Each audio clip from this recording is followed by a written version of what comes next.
One of the most common definition of the word structure, it says that it's the arrangement and relations between the part of something that is complex. The different structures inside the cultural apparatus are playing a very important role in the context of globalization. This panel aims to open a discussion about the possibilities of reacting critically towards the economic and political system of contemporaneity. We have four great friends, four great colleagues. It's in order, they're sitting, Laura Raicovich. She was, well, now she's an independent curator. She was, until very recently, the president and executive director of the Queen's Museum.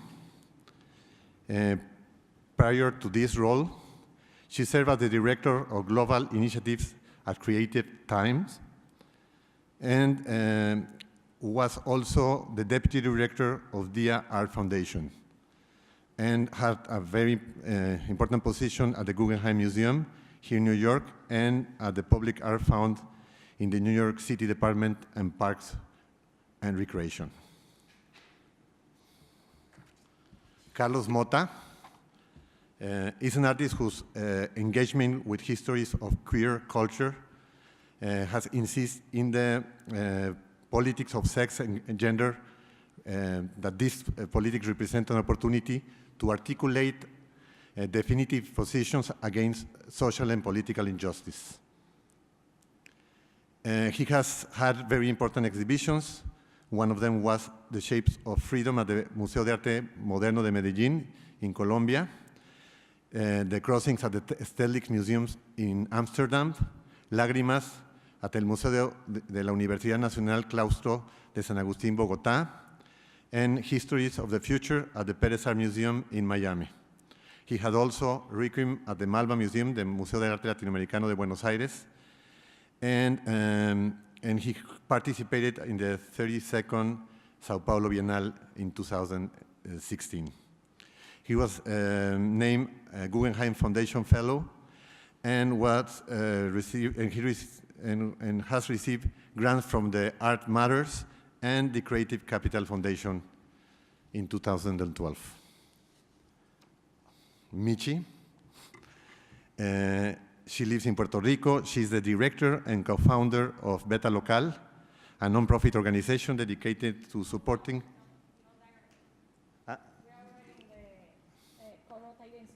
Okay, sorry for the mistake.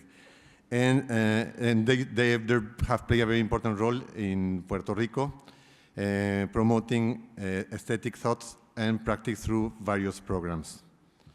From 1999 to 2004, she founded the Independent Space M&M Projects, an alternative non-profit space dedicated to the production of contemporary art in Puerto Rico and its promotion internationally. Her curatorial practice established a forum of dialogue and camaraderie among artists where projects are discussed and potentialized beyond traditional exhibition spaces. Simone Castets is a director, I think, for the last, you've been the director for the last 5 years at the Swiss, 4 years, at the Swiss Institute here in New York. He curated Champs-Élysées at the Palais de Tokyo in Paris, and with Hans Ulrich Obrist, he was the co-founder, and you've been directing 89 Plus, that I had the great experience of hosting in Mexico a few years ago. And other projects are exhibitions like Stone Left Untoned at the Yvon Lambert Gallery in Paris, Aftermath at the Takaishi Gallery in Kyoto, and many, many other exhibitions that he's been presenting at the Swiss Institute and in really important and prestigious galleries and museums. And I think this is the moment to start our conversation, discussion. Thank you. Laura? Thank you, Patrick.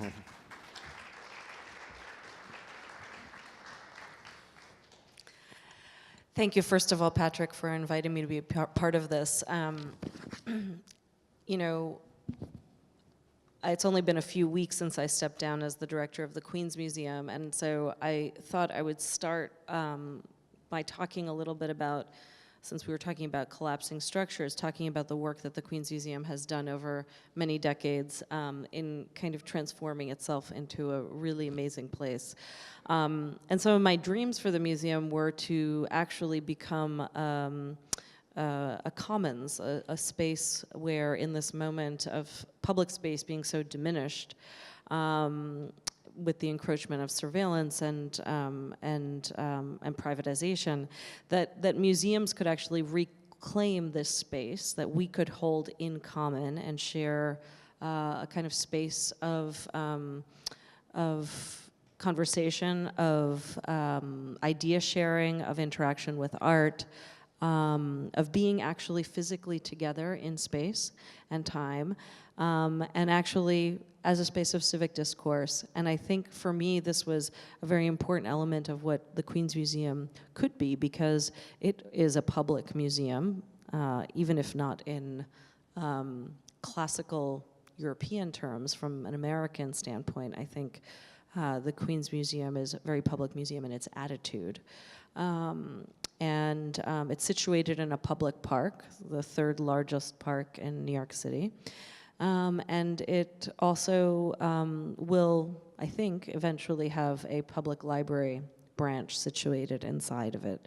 There's a space reserved for it that we were working on when I left. And, you know, I think part of my interest in creating this space of civic discourse was to challenge the idea that museums have some kind of neutrality. Neutrality is something that's often used, in my mind, to reject differing viewpoints. And I think to a large degree in the cultural universe, this concept of neutrality has been used to kind of create a narrow bandwidth that supports what the dominant culture is interested in, rather than kind of more expansively explore what the rest of the world might have to offer.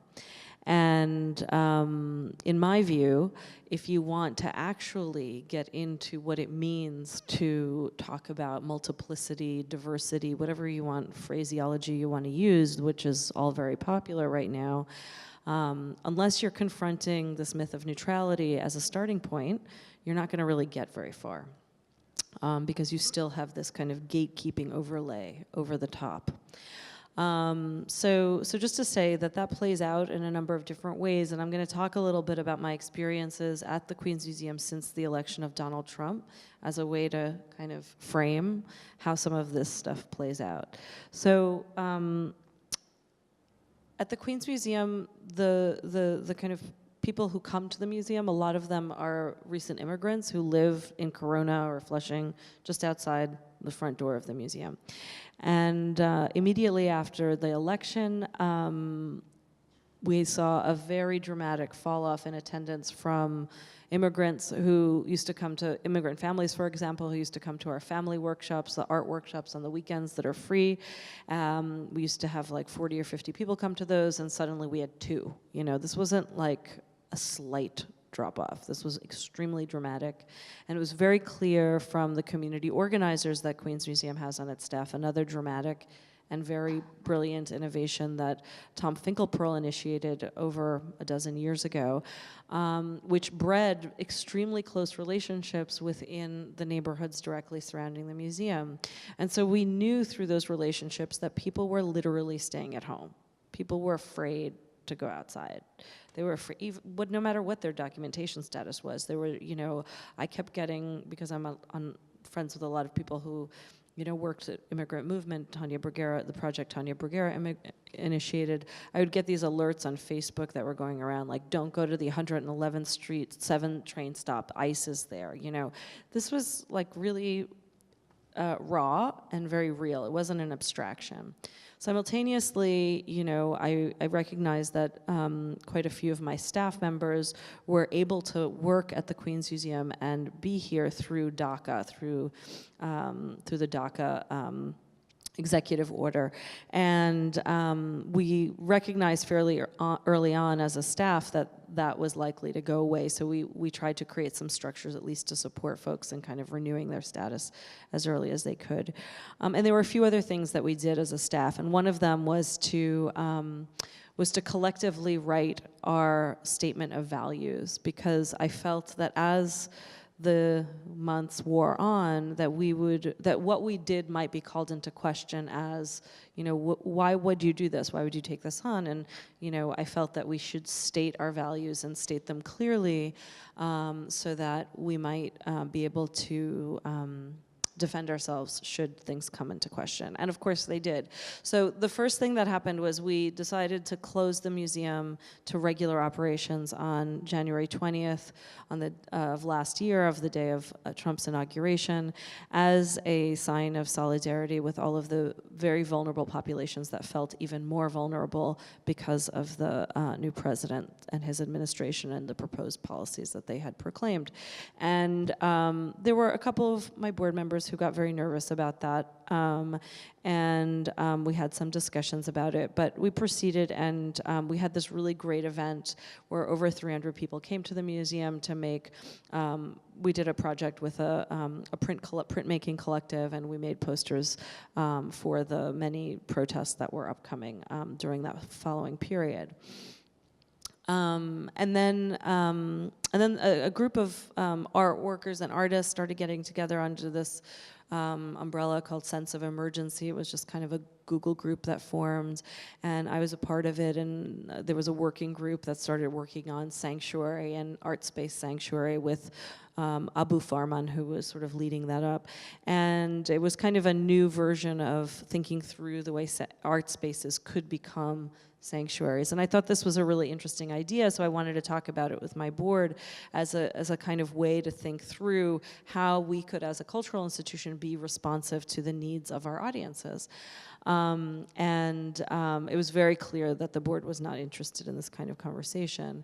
And then we went into last summer when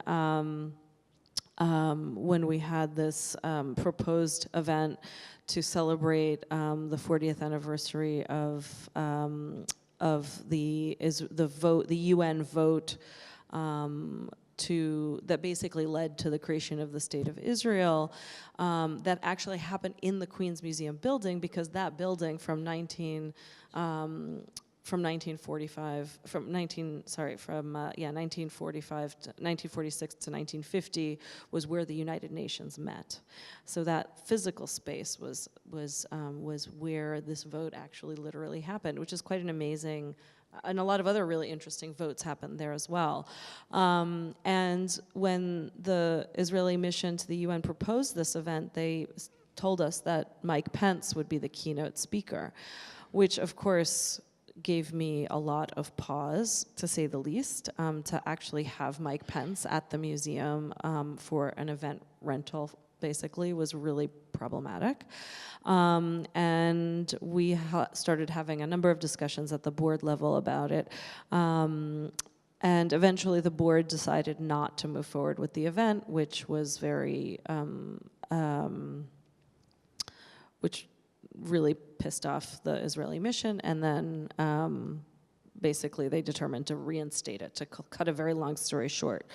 So we moved on, we held the event in late November, and the event itself, it was basically a reenactment of that vote that took place, and Mike Pence gave a 45-minute policy speech at the museum. And life went on. We opened great shows, we had great events. Actually, attendance picked up again. We had done a lot of community events in people's homes during the very sensitive periods, and we had done a lot of work to kind of get know your rights information out to people, especially around when DACA was actually canceled in early September. And in any case, it just, and then Donald Trump said this thing about shithole nations, and I was talking to a friend of mine, and he was like, well, what are you guys doing about it? You know, what are you doing? What are you planning? And I said, well, actually, I'm not planning anything. And as I thought about it over the next couple of days, I realized that I had just, if it had been a year earlier, I would have called colleagues at the Queen's Theater or Flushing Town Hall, and we would have done some kind of like counter-narrative parade to kind of celebrate multiplicity that Queens is so known for. But I just didn't even, like, I shut it down in my own mind, and I thought to myself, that's not okay. You know, this kind of internalization of and self-censorship was really problematic. So that's when I decided I had to resign. And you know, I think that part of what I wanted to say today was really about the values that cultural institutions espouse and how they talk very specifically about engaging with many different cultures, having these conversations that are multi-layered and, you know, really open and all of this. And yet, on so many levels, we're not operationalizing our values. We're not actually doing and working the way that we say that our values are in the world. And to me, that is a major thematic that I was trying to kind of undo at the Queen's Museum while I was there. I was trying to make sure that all of the values that we stated, we actually work through to actually do all the things that we said we would do, and how and acted in all of those ways appropriately. And so, in any case, that to me is a very important piece of it, which ties in again to this myth of neutrality, of course, because you can't have both neutrality and values that actually stand for something. So anyway, that's what I want to contribute to today. Thank you, Laura. Thank you. Thank you, Patrick, for the invitation. One of the things that I was interested in, the paragraph that you sent describing this event, was an inherent paradox or contradiction that those of us that have been, from an artistic perspective, dealing with questions of social and political injustice or marginalization of communities, is the hand that feeds us, right? Is the institution, the museum, the gallery, the commercial space, etc. And how to create a context where that serious, engaged practice of communication, of long-term engagement with communities, of the production of cultural products in the forms of videos or websites or objects or whatever it is, how do those things survive this weight of co-optation of the system? Understanding that the very premise of the panel, this idea of collapsing structure from the perspective of the art world or our institutions, is perhaps not possible for many reasons. But hearing you speak, you know, we lost you, right? The institution and the powers let you go. So in that sense, I wanted to share, instead of theorizing around this, just a very specific case study of a work I produced back in 2013 that I think could elucidate the ways in which I have attempted to deal with some of these contradictions, and which I think was a project that actually managed to use the infrastructure and the rules of the systemic game, if you will, institutionally, and kind of counteracted to produce a specific set of benefits for the community that I was working with in question. So very quickly, I'll describe the project. It's a project called Gender Talents. It was a long-term project I started back in 2011, but it was ultimately finished in 2014. And it had different stages, but the basis of the project was to create an internet archive of video portraits of activists that were engaged in creating new knowledges and discourses around issues of transgender politics and intersex politics internationally. One of the countries, I won't go too much into detail for the sake of time, but one of the countries that I was working with was Guatemala. And it was ultimately because of the invitation of La Bienal Paz, the Arte Contemporáneo, which is a long-established, important event, regional event in Guatemala that presents all kinds of works. But Cecilia Fajardo Gil, the Venezuelan curator who was doing it at the time, invited me to present the work that I had produced in Guatemala. What I did in Guatemala is I established a relationship with a grassroots organization in Guatemala City that was founded by and for transgender sex workers in the city, but also in other areas of the country. And basically, this group of women were trying to find ways to empower themselves to create a kind of legislative environment to have any form of rights against abuse. The group basically work with nothing. They have no money, just sometimes some donations of the members that are part of the group. They also want to work for regional and racial and ethnic diversity. So a lot of the participants of this movement are indigenous trans women from the provinces in Guatemala.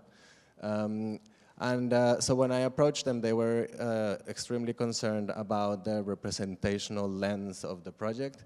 They said, you know, you probably have good intentions, you look like a good person, etc., but what do you want from us? And how is this going to benefit us eventually into the future? And what kind of project do you want to make and why? You know, there were many questions around it. So we sat down and I told them what I had been doing already in different countries. I had already been in India working in different cities with other groups. I had done a project along California with communities of intersex activists, etc.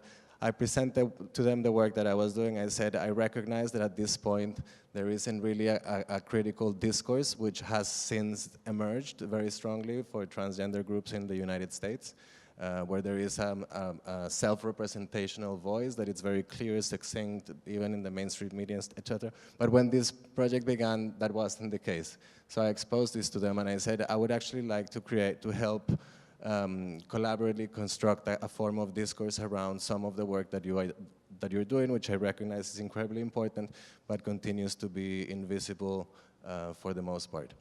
So what we went on with the project as planned, and we created a series of video portraits with a lot of these activists. And then came the time when the videos were done and they looked great and they had to be presented. So the obvious thing was that this biennial that was hosting us would present the videos at the museum, and people would come in and watch them and feel some form of empathy and leave, and basically nothing would happen. So we understood how that is not what we wanted to do. We did not want to have a beautiful video box where people would come in, people that don't, you know, in a kind of sort of like misery porn where they come and look and go, etc.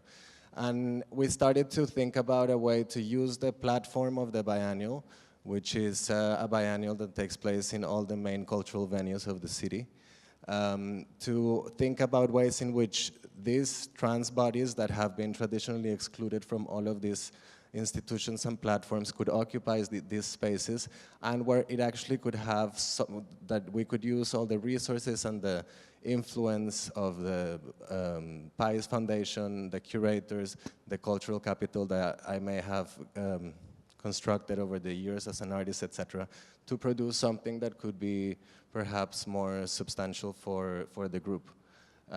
So what we ended up doing with Galilea Bracho, the director of the organization, is we wanted to create a fundraising event and a kind of visibility campaign from one of these main venues of the biennial. So we approached with Cecilia, the director of the Spanish Cultural Center in Guatemala City, and we proposed the idea of holding a one-day event where we would screen the videos, but not necessarily for the audience of the biennial, but to very specific agents of institutional and NGO groups, so the Red Cross, EVOS, and other groups. So we came up with this list. Galilea was very specific about who she wanted to be there so that she could reach the right people, and she wanted to find funds. So ultimately it became a very specific kind of situation that we had to work with. So of course there was the concerns from the biennial, but how is this an art project? And how is this going to function? And we both told her, actually we don't care. Like, you may want to frame it as art or not. You may want to think of this as an artistic project that pertains to a larger cultural discourse that you're creating or not. We're not interested so much in that, but we actually want to use a kind of detour the expectations of the institution and what this biennial is supposed to present to open space and visibility for some of the members of this community. So eventually, about 300 transgender women, including women of Mayan descent and other indigenous groups in Guatemala, came in.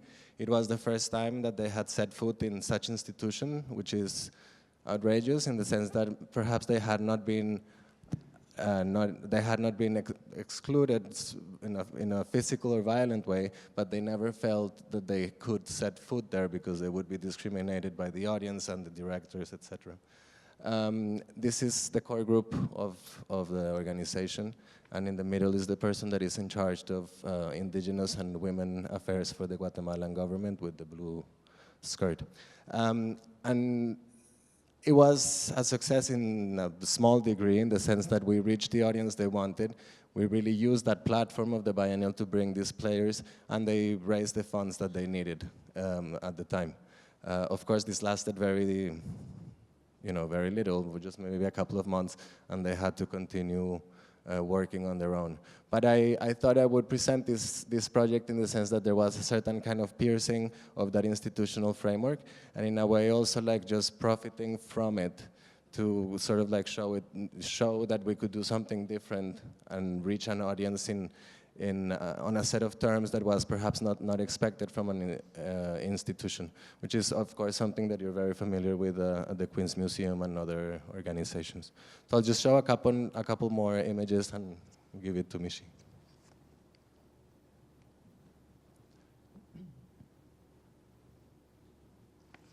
Thank you.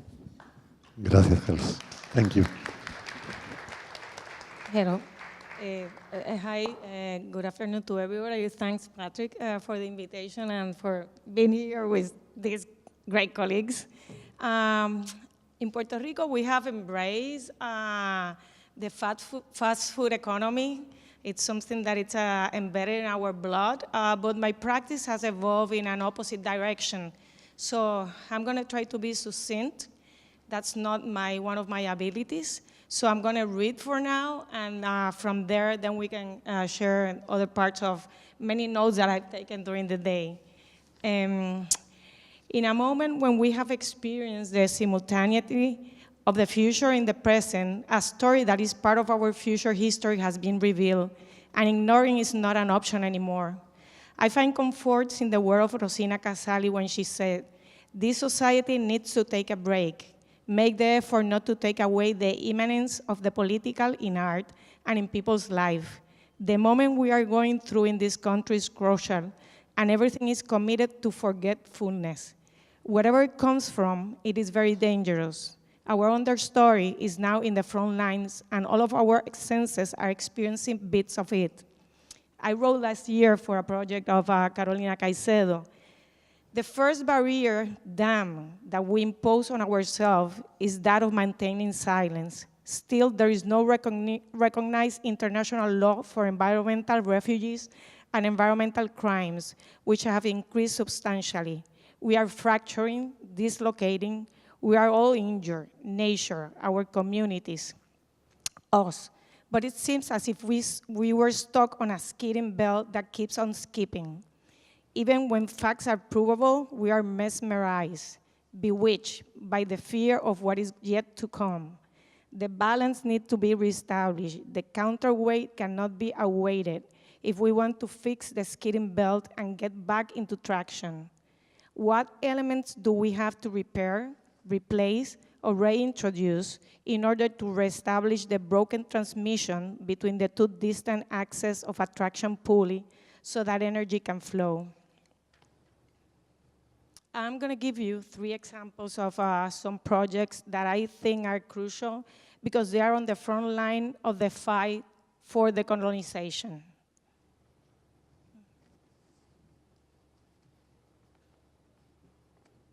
I'll get back to this at the end.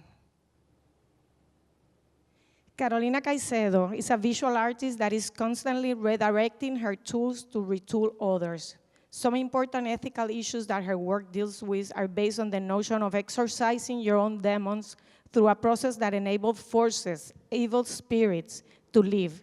In a society, there should be a demand for ecological, economical, and gender equality in order to be part of our own critical evolution as human beings. Rolling your eyes is not a choice for Karolina. Amnesia is not an option. It can no longer be accepted to suppress and delegitimize socio-ethical values. Karolina works amongst activists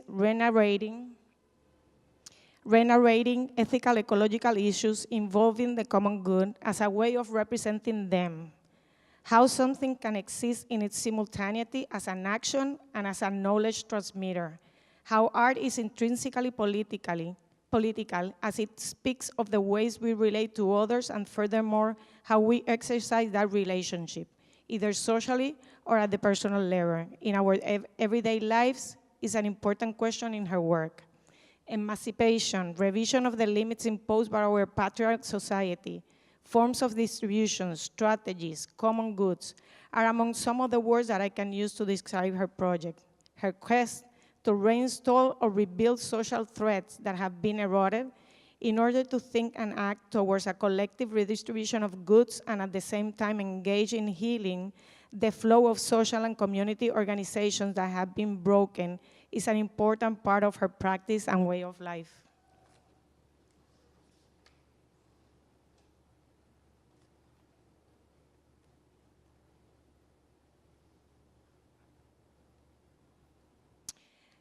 Jesús Bubu Negrón en Brigada PDT Collective. Aquí vive gente. Life, aquí vive gente is people live here. It's a grassroots art campaign engaging residents and raising awareness of the role that youth empowerment can play while flourishing in a sustainable and inclusive community-centered development in Puerta de Tierra, a neighborhood founded in the 17th century located in the periphery of the historic urban center of Old San Juan, where the Spanish crown first settled. Puerta de Tierra has a strategic and historical value in Puerto Rico. Its more important resources, it's its own people, who for centuries struggle and survive adversities and injustice. Today, there is a blinked, noticeable urban decay, aging population, lack of ownership, and defranchised young working class that fights to stay in the community despite an inequitable real estate market, which keeps forcing them either out or to remain as an isolated, poor, unsafe, and deteriorated urban ghetto. The absence of a physical and social infrastructure capable of facilitating local empowerment through participation has been hindered by the lack of government accountability.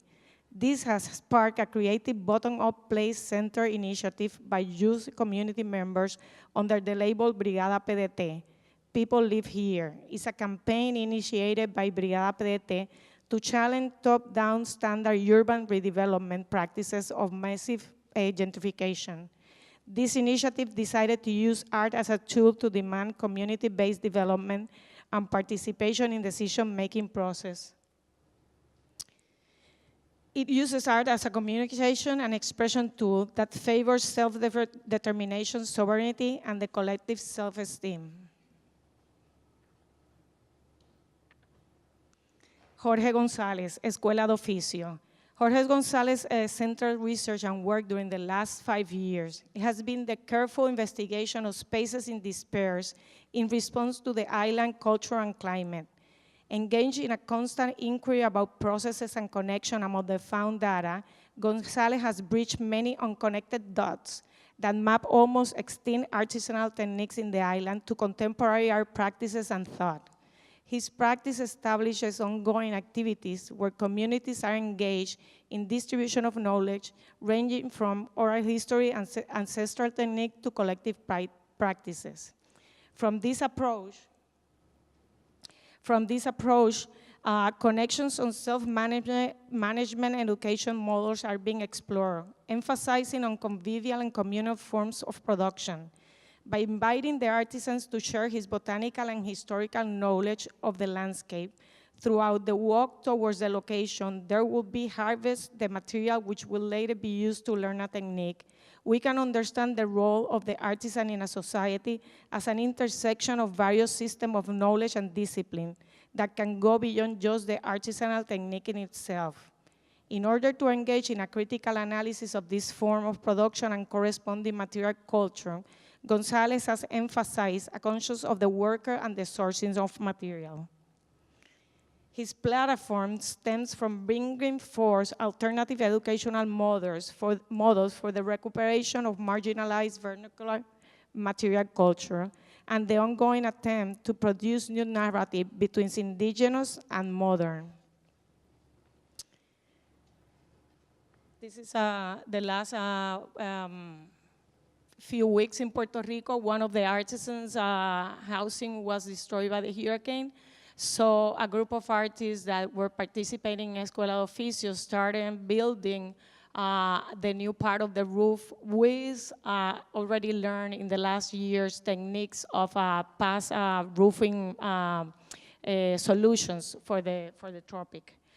I just want to share a few quotes that I think it's important for the discussion, and then move on to continue. It's in 1989, Guattari wrote, we live in a world, in a time when it is not only animal species which are disappearing, so too are the words, expression, and gesture of human solidarity.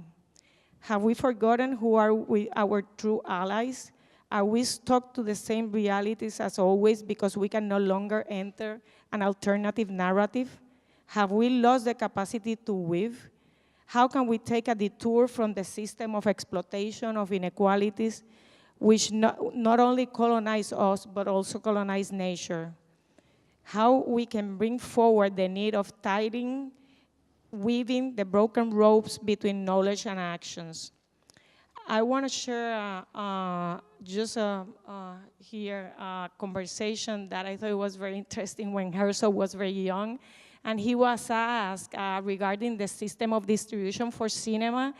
And he said, like, yes, I think so, but still needs to be developed. It has not been proven enough. And surely decades will pass until that idea managed to prevail. It will be a long time until there are new ways. They are absolutely necessary. But do you think that these new forms are necessary? At this moment, I'm obliged to work with this distribution system, but I would like to be imagining other forms and other future. I'm going to leave you now with a map of Beta Local, an organization that it's very close to my heart. I founded the organization. I'm not running the organization anymore. We decided to establish in the founding of the organization a system of co-rotating. So at the beginning when we were imagining it, we were already saying the founders that we were living it.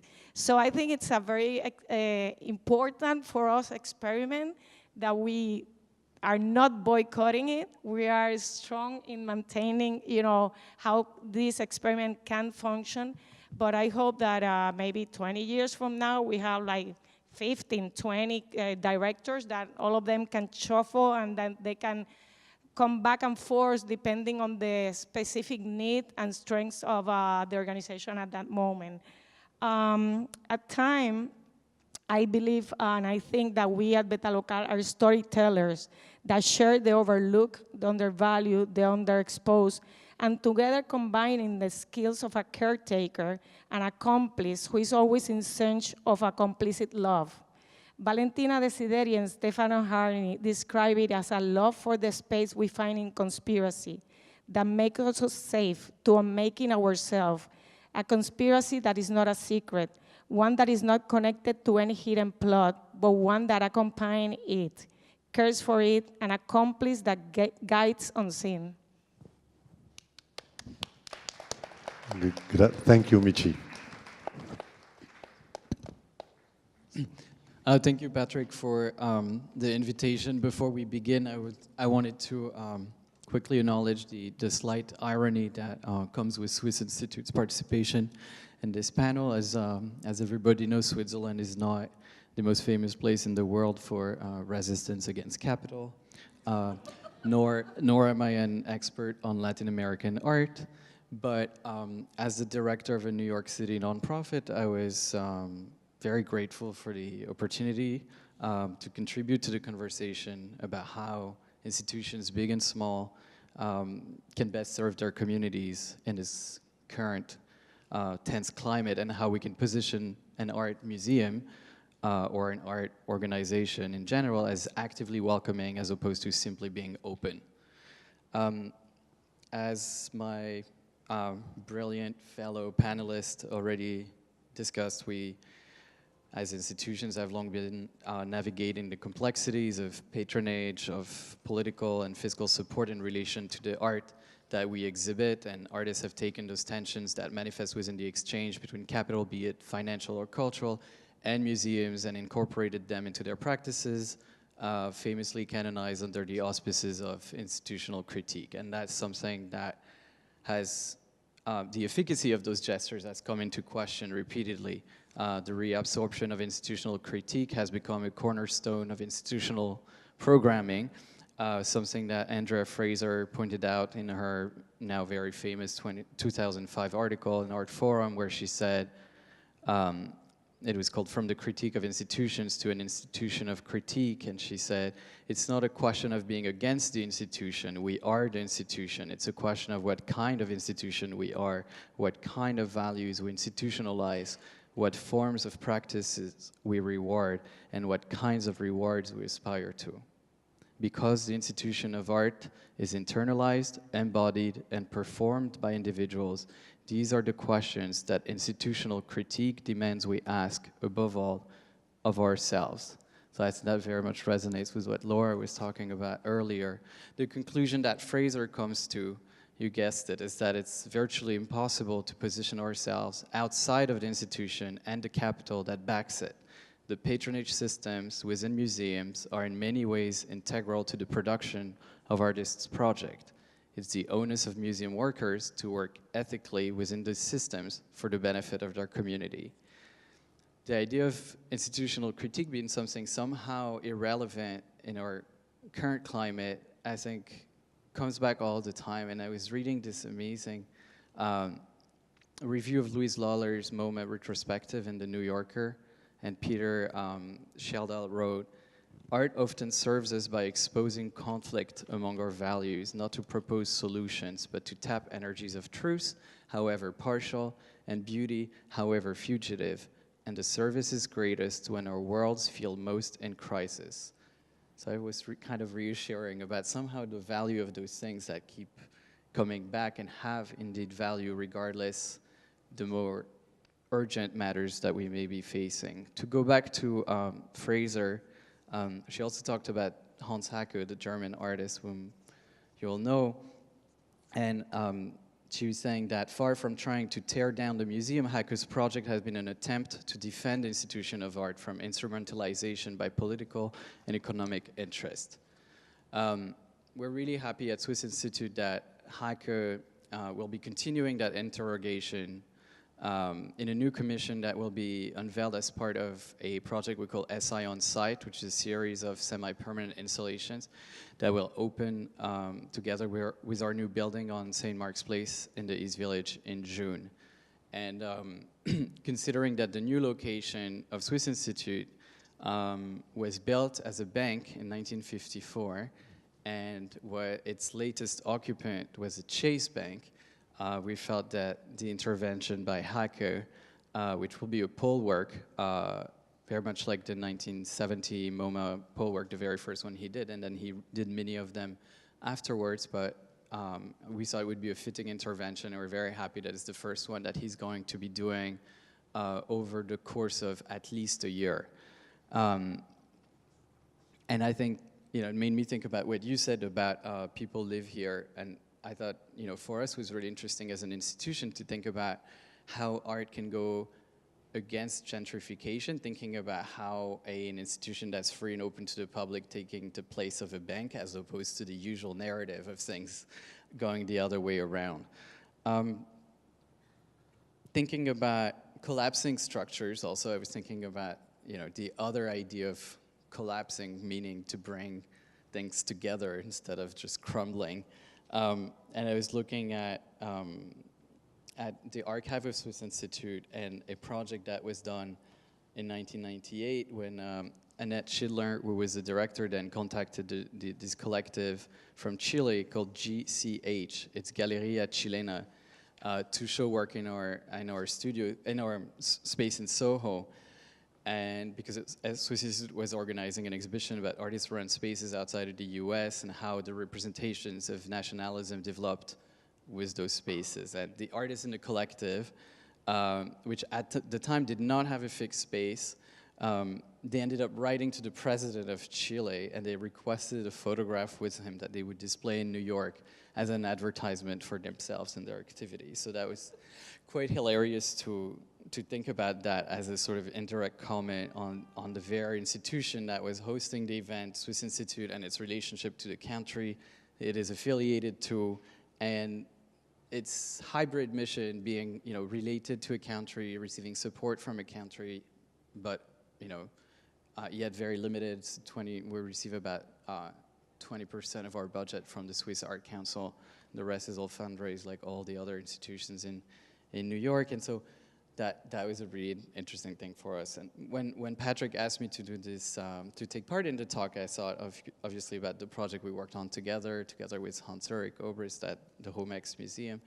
And when we co-organized the Autoconstruction Marathon, which is this term borrowed from Abraham Cruz Villegas, who defines the term as a transformation. He said he was applying the notion to houses being both built and destroyed simultaneously according to the specific needs of their inhabitants. And in Cruz Villegas' project, there's an optimistic adaptability that I think museum could incorporate into their self-conception. I think we'd be better off with that in general, and that would allow artists to execute within them.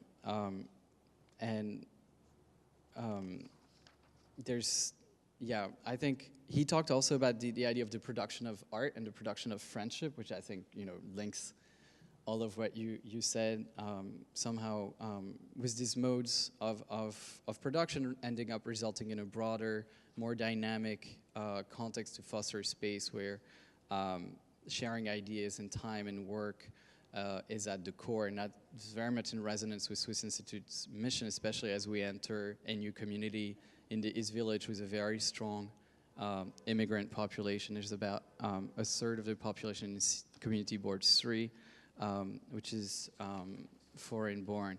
So it's very interesting for us and productive to think locally in terms of our community engagement projects and education program.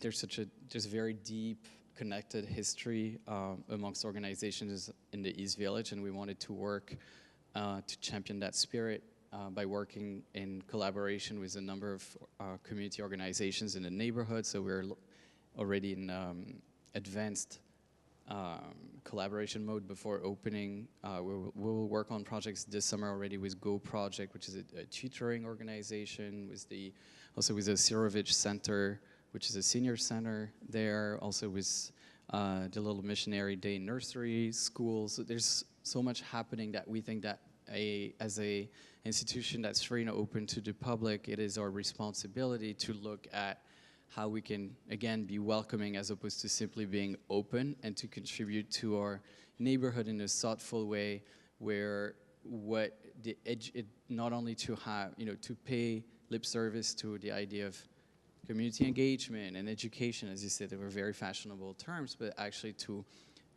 look at this as obviously a two-way street, but starting from conversation with the community, not applying a pre-existing model onto our new neighborhood. Because we used to be, Swiss Institute was created 30 years ago, and it was in an Upper West Side mansion at the very beginning, and then quickly it moved down to Soho. It was in Broadway on the 3rd floor, and it was kind of a secret space almost that you had to know where you were going to find it, and very few people did. And then we moved to a space on Wooster Street, which is really beautiful, but it was sandwiched between luxury stores in Soho and luxury apartments in Tribeca. And moving from that space to a place that is within a community board where 30% of households live on less than $20,000 a year is a gigantic shift for an institution. So it's not going to mean that we approach this in a very different curatorial way. Actually, we're going to carry on doing our programming as we have done for 32 years. But what we're doing that's very different is that education has become a cornerstone of our activity, and that we're trying to provide as many entry points into what we do for everyone to enjoy. And I'll end up at that. Thank you.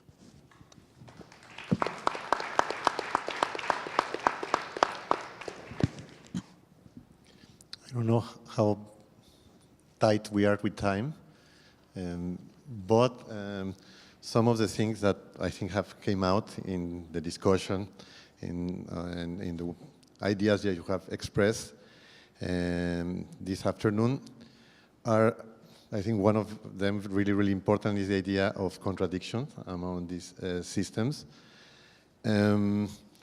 I think it was very nice bringing Abraham Cruz Villegas' idea of autoconstruction also to the discussion, where you are disassembling and building something at the same time in a very organic way. And also the idea that have a lot to do, is really connected. The idea that collapsing, it doesn't have to have necessarily a negative connotation, but it can have also a positive connotation, the way that Gustav Metzger approached the idea of destruction. That is also related to our founder of El Museo del Barrio, Rafael Montañez Ortiz, who practiced different performance around the idea of destruction, always with this kind of connotation. But I think if the time is tight, I think we should open up the discussion to the public around these ideas. And I don't know if people have comments or questions in relation to what has been discussed here in the panel.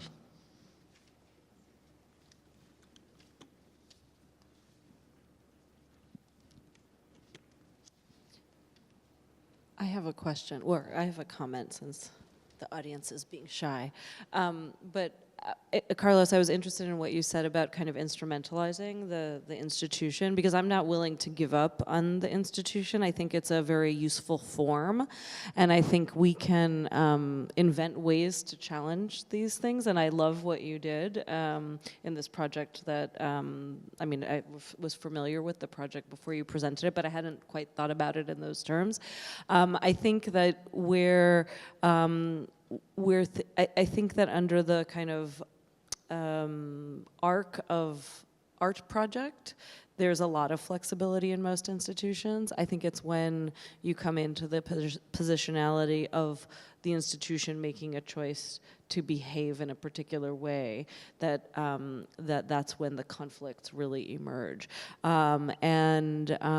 know, just to say, I think that there's this kind of I mean, we've seen it recently with the Whitney and the response to the Dana Schutz situation during the biennial, where, you know, the administration of a museum pulls into it's like a hermit crab pulling into its shell. And I understand that instinct, it's totally natural, but institutions are just made up of people. I mean, you know, and at the end of the day, there have to be robust discussions going on with all the brilliant people that work inside of an institution like the Whitney.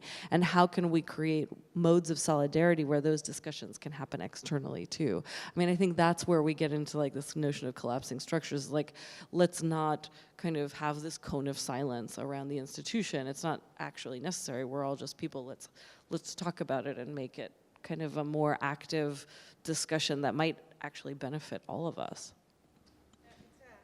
That about new forms of solidarity, I think, has to be always on the table of discussion, but also like bring it back to the discussion, because it's like I've been like getting some reviewing some like back to the praise of Creoleness, Bernabe, and it's interesting how he pointed out, and I actually have a few words here, it's like the interior attitude, the vigilance, the full consciousness of the outer world, words that come from testimony, not theory. I think that bringing back that Laura is talking about, and remembering that we are people who are working inside an institution. And if we take one of the slides that I had that I never went back to it, was like, if we take the word institution, I mean, really the act of instituting something is the set in motion or establish something, especially a program, a system, or an inquiry.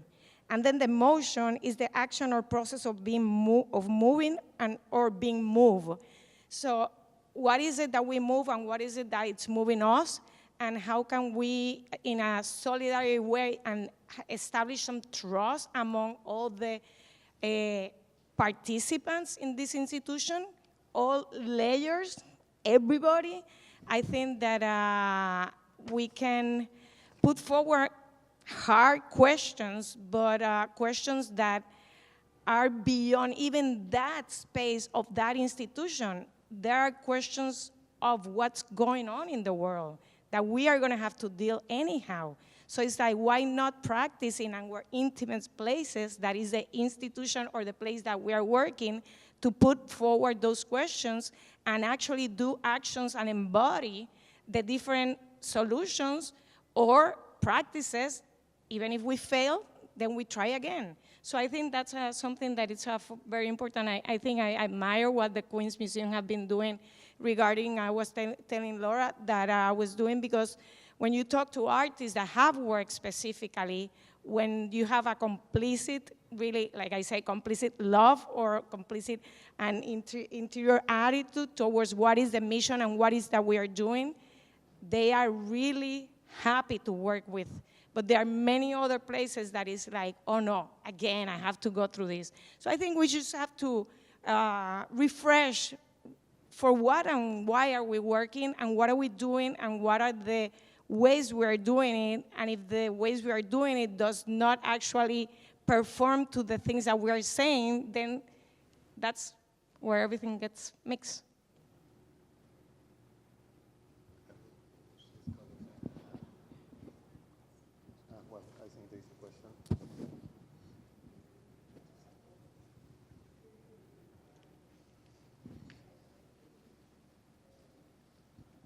Thank you for this really, really important panel. I have a kind of a comment that I hope is enough of a question.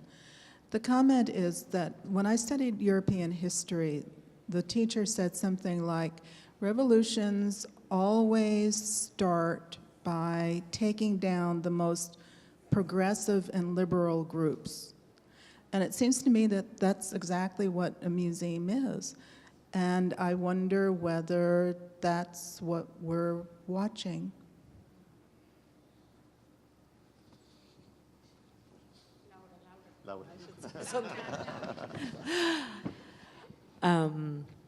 Yeah. And what I will say to that is that the revolutions can also start from within, which is why I am continuing to curate with Manon Sloan, who just had to leave, but she was here, Mel Chin's exhibition at the Queens Museum, which will open on April 8th. And you know, Mel Chin's work is all of the things that I would like the museum to be, which is why I think it's really important to carry on and make that show happen in as big and as bold a way as possible. It will fill the entire museum. It will occupy Times Square over the summer. There will be elements in different kinds of public spaces that will roll out over the months of the show. It opens April 8th. You should all come. It's the openings from 2 to 5. Anybody and everybody is welcome. But that show deals with this kind of the two-faced nature of democracy. It deals with the ways in which we are destroying the earth and in each other in the process. It deals with the ways that knowledge is produced and who's allowed to produce it and whose stories are told.